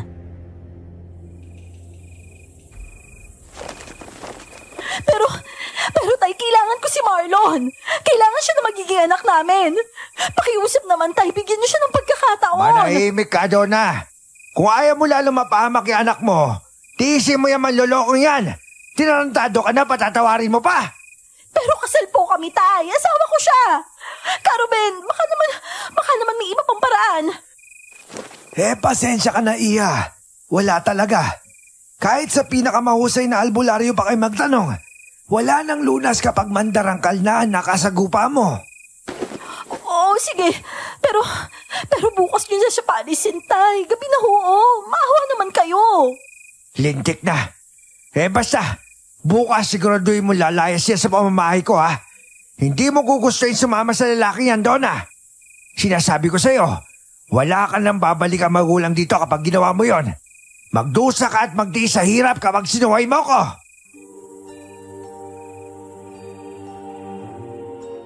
Kahit papano ay napamahal na ako sa batang nasa sinapupunan ni Donna. Yon ang una kong tinanggap. Ang totoo, kahit hindi ko mahal ang kanyang ina, may mga pagkakataon na nangangarap ako para sa bata. Kaya kahit parang blessing in disguise na din na mapaalis ako doon, may bigat pa din sa kalooban ko. Doon nga ako natulog ng gabing yon. Pero dahil iniisip ko kung saan ako tutuloy kinabukasan, mababaw lang ang naging tulog ko. Naalimpungatan ako bandang 3:00 ng madaling araw. Pag-ikot ko, nagtaka ako kung bakit wala sa higaan si Donna. Naghintay pa ako dahil baka nagbanyo lang siya. Pero ilang minuto na ay wala pa ding bumabalik. Nagtaka na ako at bigla akong kinabahan. Tumayo ako at dali-daling lumabas. Tangka ko na sanang tatawagin ang pangalan niya. nang may mahihinang usapan akong naulinigan sa labas ng bahay. Donna, nangako ka sa akin. Hanggang kailan mo ba ipagpipilitan yung buhay na to? Hindi ka naman masaya kay Marlon, di ba? Hindi ka niya kamo natutulang mahalin. Ano na naman bang drama to, Boying? Huwag na nga nating pag-usapan to. Pinagbibigyan naman kita, di ba? At saka alam mo, kasal na kami. Kasal? Donna, kasal lang yun sa papel. Pero yung puso mo, hindi kay Marlon yan. Ako ang nagmamahal sa'yo ng totoo. Bakit ayaw mo akong piliin? Pero mahal ko nga siya, Boying.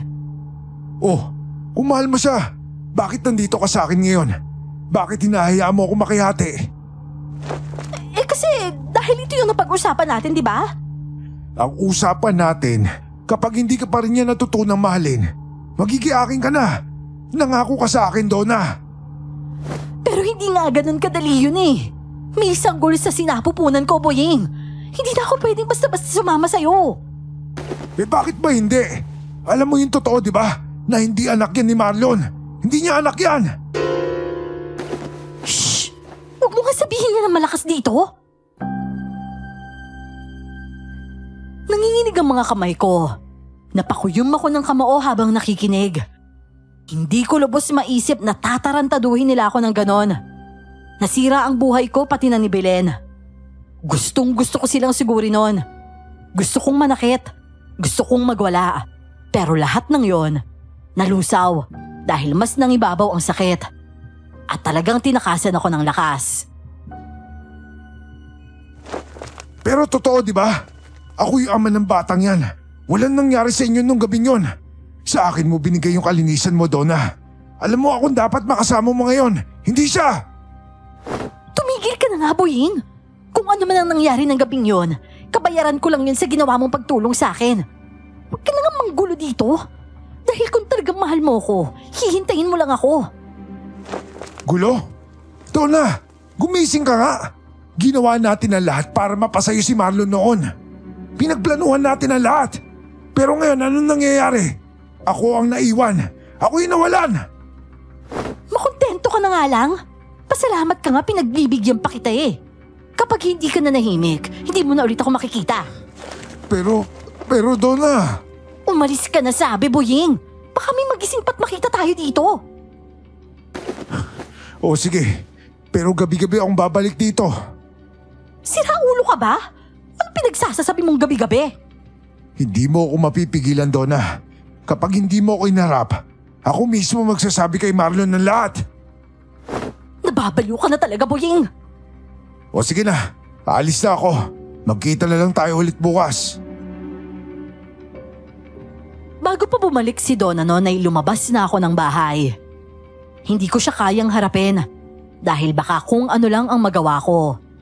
O mas malala pa, dahil baka masaktan ko din siya. Naglakad ako ng walang direksyon.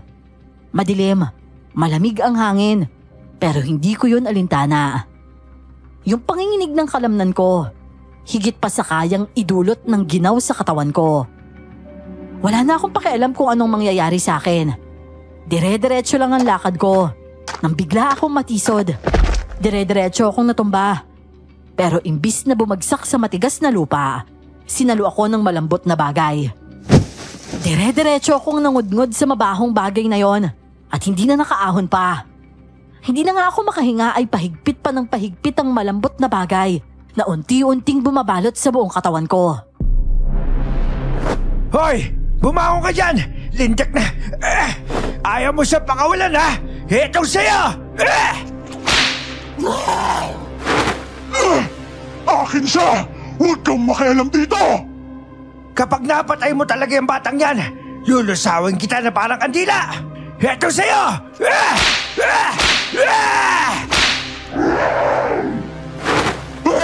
Hindi! Ngayon mapapasakin na siya! Huwag kang umasa na makukuha mo pa siya! Akin ang lalaking to! Akin lang! Hindi mo pag-aari yan! May asawa na yan! Masyado ka matakaw! Gusto mo magkasakitan pa tayo? O sige, ito ba? Ang batang matigas sa ulo, pinapalo sa puwet! At ikaw naman, Marlon! Lumaban ka! Malamya ka talaga kahit kailan! Gumawa ka ng paraan para makaahon kung gusto mo pa mabuhay! Ang totoo ay nauubusan na ako ng lakas at hangin noon bago pa siya bahagyang lumuwag. Para siyang sawa. Ang kaibahan lang, nakasubsob ang katawan ko sa mabaho niyang balat. At hindi ako makahinga dahil parang pinipisat niya ako. Na makahanap ng tiyempo, binuhos ko na lahat ng lakas ko. Pinilit kong tumayo kasabay ng paghatak ni Tatay Alberto sa damit ko. Saka ko nakita ang tubig na isinaboy niya sa katawan ng halimaw. Bigla na lang ay nangamoy suka na may bawang at luya ang paligid. Ganun na lang kabilis na nawala yung halimaw. Pero may iniwan siyang bakas sa lapag. Malapot-lapot na likido yon at napakabaho.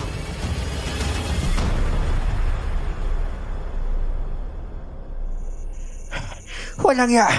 Ano ba kasi ginagawa mo sa labas ng ganitong oras ha? Alam mo naman may nagmamanman sa iyong gutom na laman lupa ah. Tatay Alberto, niligtas niyo po ako. Nagtatanong ka na naman na obvious. Tumayo ka nga dyan, bilisan mo. Mamaya nandyan yan na buha lang yan. Umuwi na lang tayo. Pero bakit ho?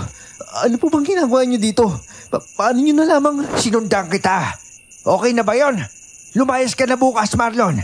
Hindi ka dapat naririto. Aalis po talaga ako, tay. Sana hindi niyo na lang po ako niligtas. Aray ko. O ano? Gising ka na ba o mas lalakasan ko pa? Ay, nako. Hindi epektibo sa iyong pagsusungit ko at pagsasalita ko na kahit anong masasakit na bagay. Hindi ka napapatiklop ng pamamaliit ko. Kaya hindi ko na din alam kung paano ka mapapalis sa buhay namin, Donna. Ganun ba talaga yung galit niyo sa akin, Tatay Alberto? Ang totoo, hindi ako galit sa iyo, iho. Mas galit ako sa sarili ko. Teka nga ho, hindi ko po maintindihan. Ginagawa niyo lahat ng niyo sa akin dahil galit kayo sa sarili niyo? Ay nako, ugali mo talagang ulit-ulitin yung tanong ano? Pasensya na ho kayo.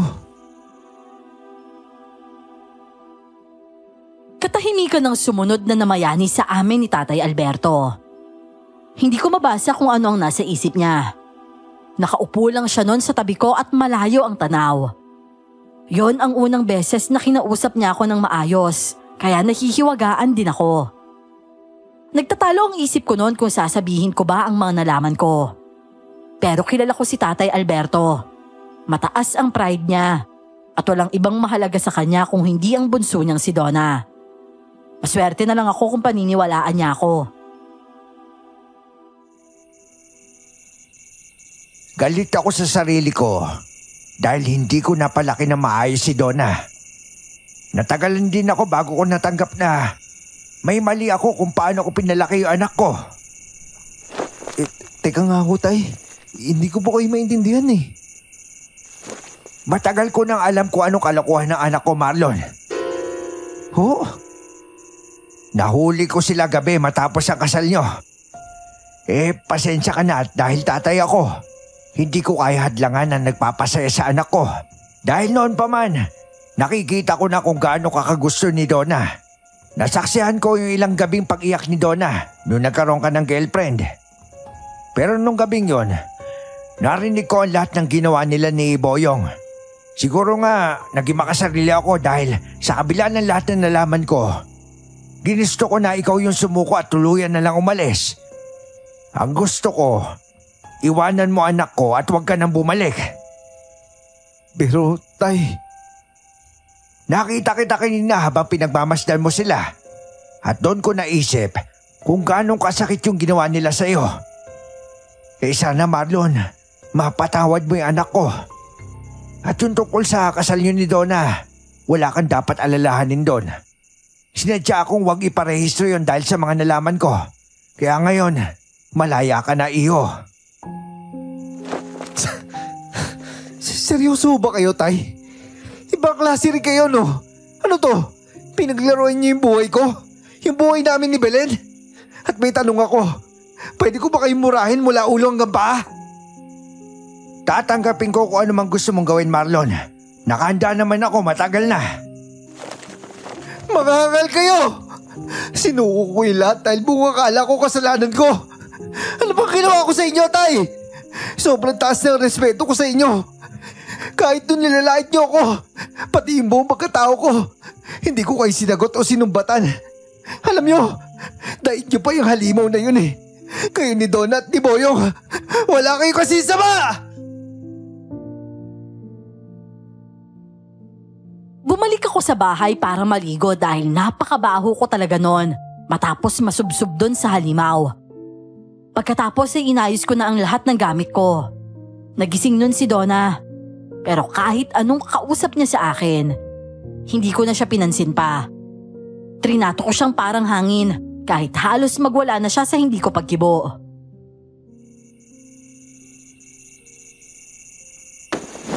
Marlon, teka lang naman muna. Marlon, kasal tayo, di ba?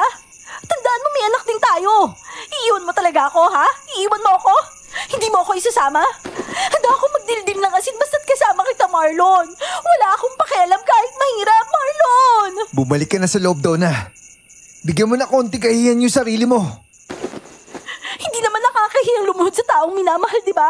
Isama mo ako, Marlon. Huwag mo akong iiwan dito. Pakiusap. Bumalik ka na kay Boyong. Sa tunay na tatay na anak mo. Siya yung dapat mo kasama ngayon at hindi ako. Hindi, Marlon. Ano bang sinasabi mo? Hindi magandang biro yan. Kasal ka sa akin. Sa akin ka lang. Buwisit ka, Donna. Itigil mo nga yung kalokohan mo. Napakasinungaling mo. Dahil pistado na kayong lahat. Hindi tayo kasal. Ayaw mo maniwala. O sige, tanungin mo yung tatay mo. Si tatay? Bakit? Ano kinalaman ni tatay? Tay? Donna, palayain mo na siya. Hindi deserve ni Marlon yung ganito kasinungalingan. Lumabas ako sa bahay at hindi na sumunod pa si Donna. Isa lang ang malinaw sa akin noon. Wala na akong babalikan doon. Tinaha ko lang ang madilim na daan. Mas lumamig pa nga ang hangin, kaya medyo nahirapan ako noon. Hindi ako sigurado kung saan ako pupunta. Kaya dumiretso na lang muna ako noon sa pinakamalapit na simbahan. At doon ako nagpahinga. Sa unang pagkakataon sa loob ng ilang buwan, malaya na ako mula kay Donna. Pero kung bakit hindi ko lubos na maramdaman ng kaligayahan, marahil dahil sa kasinungalingang tumambad sa akin.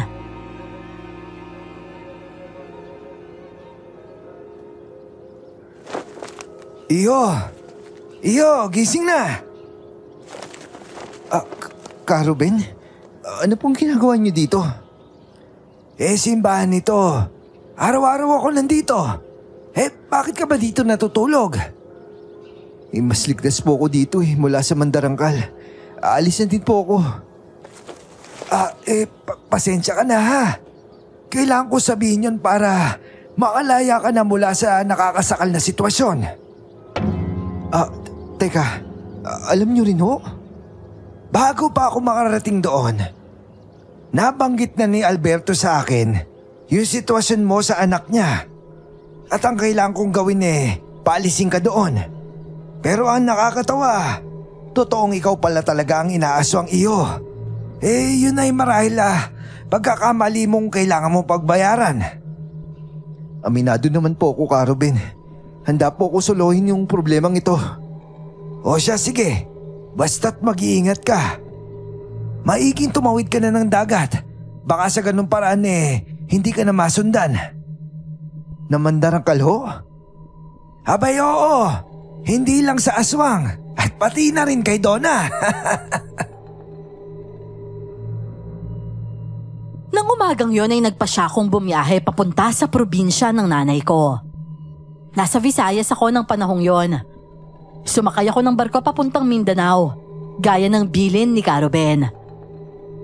Wala na ang nanay ko pero may ilang kamag-anak ako sa side niya na malapit naman sa akin.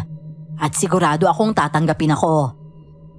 Unang beses simula ng gabi-gabi kaming guluhin ng aswang sa bahay nila Donna. Nang gabing yon sa barko ay nakatulog ako ng maayos. Naniwala ako na hindi na nga ako susundan ng nilalang na yon. Dahil tumawid na ako ng dagat. Maayos ko namang narating ang pantala ng Jensan.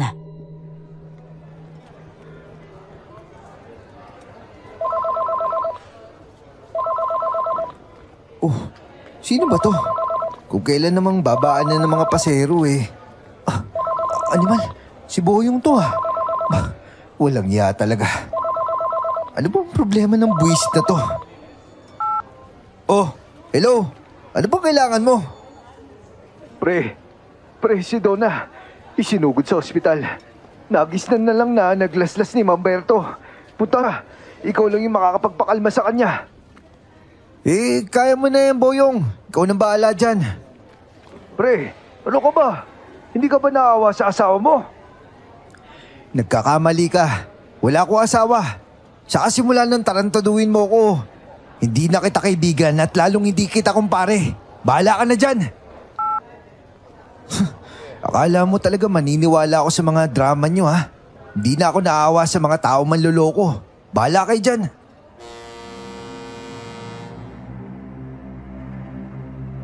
Pababa na ako nang may mata naman akong pamilyar na mukha. Hindi ako pwedeng magkamali. Kahit malabo ang alaala ko ng gabing yon dahil sa kalasingan. Hindi ko makakalimutan ang matamis ng ngiti niyang yon dahil dun ako naakit. Yung babaeng nakasama ko nung gabi ng kasal namin ni Donna. Naroon siya sa barko. May kausap na ibang lalaki. Pero bago ako bumaba ay lumingon pa siya sa akin at ngumiti ng nakakaloko. Para akong naubusan ng lakas. Muntik na akong matumba sa kinatatayuan ko. Mabuti na lang at may bakal ako na makakapitan. Dali-dali akong bumaba pero pakiramdam ko nakamasid siya sa bawat kilos ko. Hindi naman ako tumakbo pero matindi yung kaba at hingal na nararamdaman ko. Isa lang ang sigurado, hindi totoo na maililigtas ako ng pagtawid kong yun sa dagat. Marlon! Ikaw nga ba yan, iho? Opo, Lola Banang. Ako po ito. Maano po? Kaawaan ka. Teka. Nalalamig ang mga kamay mo't namamawis ah. Ikaw ba ayos lang? Ayan at namumutla ka pa pala. May dinaramdam ka ba? Wala naman ho. Wala ho. Bakit ka nga ba naligaw dito? Kasi Lola Banang, wala po akong mapuntahan eh. Pwede po bang dito muna ako? Ay nako, ikaw nga magtapat ka sa akin na bata ka. May tinatakasan ka ba? Ho? Nakabuntis ka ano? Si Lola naman talaga oh. Sadyang gusto ko lang po munang magpalamig dito. Sobrang tindi po kasi ng mga pangyayari sa akin nung huling buwan eh.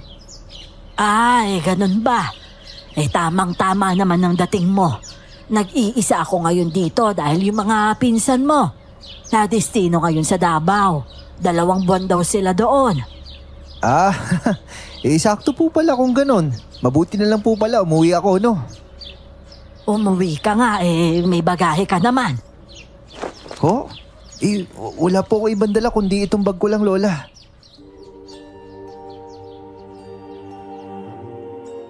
Pero natawa lang si Lola noon bago umiling. Pumasok na siya sa bahay. Ako naman ay sinuri pa ang paligid. Aligaga talaga ako dahil baka nasa paligid lang yung babae. Malawak na parang ang nasa paligid ng may kalakihang kubo ni Lola Banang. Kaya kung may sino man sa paligid, matatanaw agad yon. Awa ng Diyos wala naman akong nakitang kung sino. Pumasok na din ako at nadatnan ko si Lola sa kusina na tila naghahanda ng makakain. Lola, tulungan na po kita dyan. Ay nako apo, maupo ka na lang muna dyan. Alam kong pagod ka sa biyahe. Sakto nga ang dating mo hapunan na din. Alam mo namang maaga talaga akong kumakain. Para sa gabi magpapahinga na lang. Opo, alam ko naman na ganun kayo, Lola Kumakain ka pa ba ng nilagang gulay na isasawsaw sa ginamos? May isda din akong pinirito dito. Inamiss ko nga po yung sarili mong gawang ginamos, Lola Ibang-iba talaga yung lasa na matikman ko. Mapaparami yung kanin ko nito. Sulit ang hindi ko pagkain maghapon. Aba hindi ka kumain maghapon. Ikaw ba'y naghahanap ng sakit, ha? Wala lang po talaga akong gana, Lola. Tsaka hindi masarap yung pagkain sa barko Ngayon lang ako ginutom nang makita ko tong hinain nyo. Siya sige na. Kumain na tayo.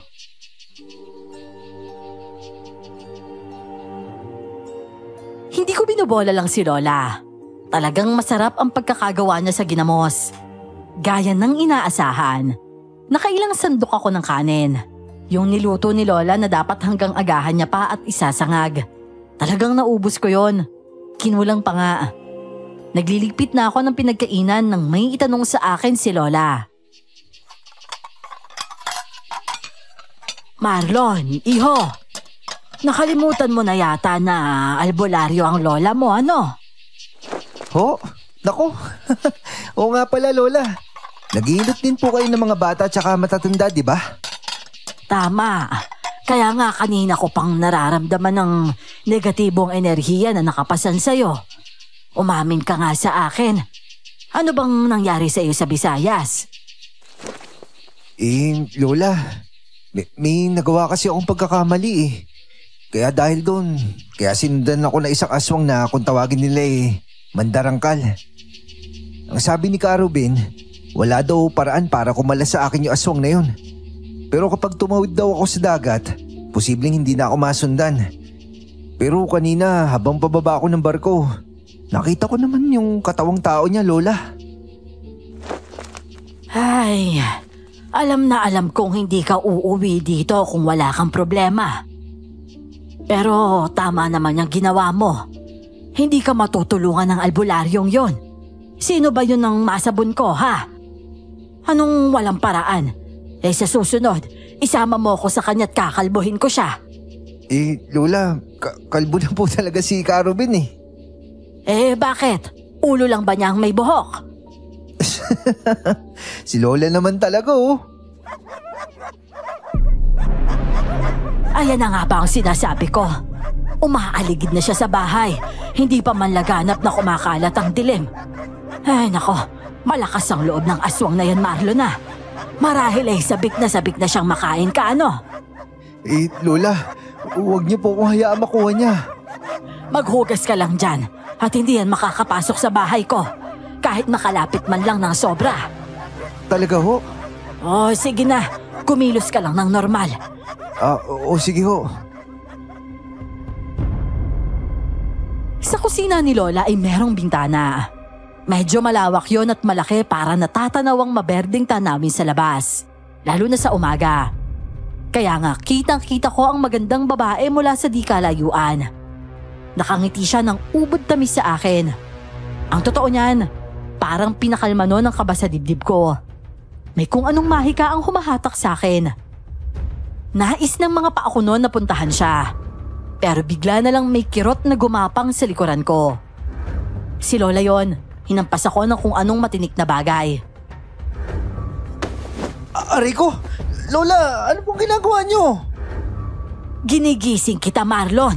Ikaw lang ang nakakakita sa nilalang na yon. Mga lalaki lang ang may kakayahang makakita sa aswang na yon. Ganito. Aray ko, Lola! Ba't yung sinugatan yung braso ko? Kung hindi mo matitiis na hindi siya tingnan, patakan mo ng kalamansi ang sugat mo na matauhan ka. Grabe ka naman, Lola. Hindi ko po kasi makontrol yung sarili ko kapag nakikita ko siya Tapos sobrang ganda po ng itsura. Aray ko! Aray ko yung sugat ko, Lola! Hindi mauubos ang kalamansi ko dahil may tanim ako. Kahit oras-oras kitang patakan sa mga sugat mo pwede. Hindi makakalapit dito sa bahay ko ang aswang na yan. Dahil sa mga makahiya kong tanim sa palibot ng bahay. Ang tanging magagawa niya lang, akitin ka hanggang sa ikaw na ang lumapit sa kanya. Abay, nasa sayo na yan kung gusto mo pang mabuhay o maging ebak na lang ng aswang na yon. Hindi ko alam kung matatawa ba ako o maiinsulto sa mga sinabi ni Lola. Nakakatawa talaga ang lola kong kausap. At kapag mga kaidaran niya ang nagsasalita, para bang wala kang maitatapon dahil para yung ginto sa pandinig ko. Hindi matanggal-tanggal ang kirot sa sugat na nasa braso ko. At halos maiyak-iyak na ako. Pero nagpatuloy pa rin ako sa paghuhugas. Alam ko namang para sa akin din yon. Kahit papano, nakahinga ako ng maluwag. Hindi nga ako nagkamali na umuwi doon. Sa piling ng lola banang ko. May kaligtasan ako at alam kong hindi ako mapapabayaan.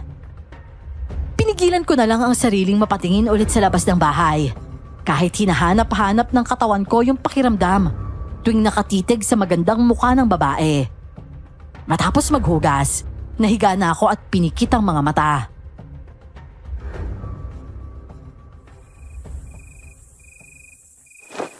Gumagaling na ang mga sugat mo, Apo.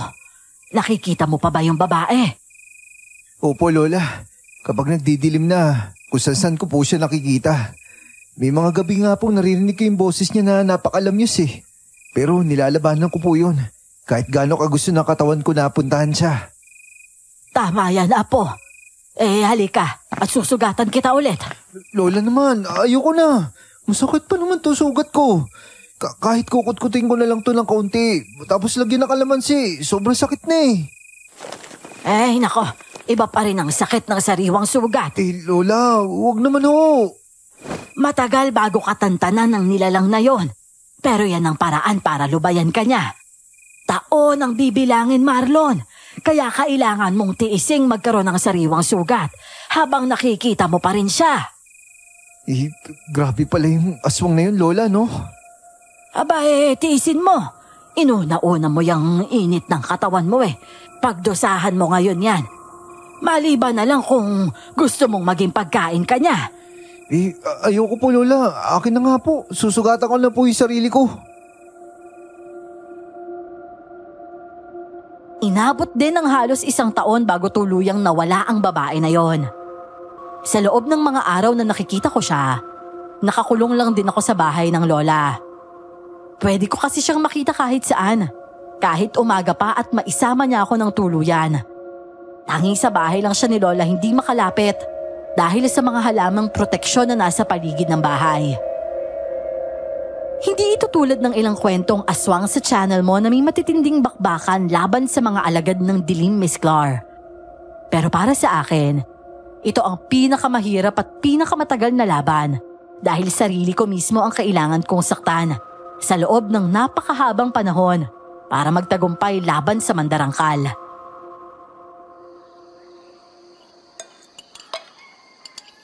Marlon, iho, sigurado ka na ba sa desisyon mo? Opo, Lola. Tsaka huwag po kayong mag-alala. Madalas po ako magpapadala ng pera sa inyo tsaka ng balikbayan box. Ay, nako. Nangako ka na naman. Gawin mo na lang. Malinis ka naman at wala nang negatibong enerhiyang nakakapit sa'yo. Siguro naman nadala ka na rin, ano? Naku, Lola. Ito mga sugat sa kamay ko. Sapat na aral na ho ito. May kamay naman po ako eh. Hindi ko na po kailangan pumatol sa kung sino-sino. Mabuti naman kung ganon. Hindi mo gugustuhin maging pagkain ng aswang, hindi ba? Oo naman po, Lola. Makalipas ang 2 taon ay malinis na ako, Miss Clar. Maliban sa mga sugat ko sa magkabilang braso, napalatandaan ng kabayaran sa isang pagkakamali. Wala nang senyales ng mandarangkal na umaaligid sa akin. Nanawa na marahil at nagutom. Kahihintay na bumigay ako ulit sa mapang-akit niyang alindog. Nakapag-Canada na ako at doon ako nagtrabaho bilang welder. Pagbalik ko ay muling nagtagpo ang landas namin ni Belen. May anak na siya, Miss Clar, pero wala siyang asawa. Hindi nagtagal, nalaman ko na ako pala ang ama ng batang yon. Hanggang ngayon ay nililigawan ko pa din si Belen.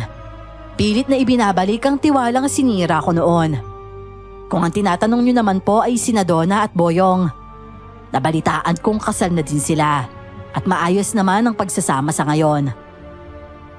Miss Clar, maraming salamat sa pagbibigay buhay sa aking kwento. Dito ko na rin po ito tatapusin. Ako po muli ito, si Boyong, ng General Santos City. Lubos na gumagalang.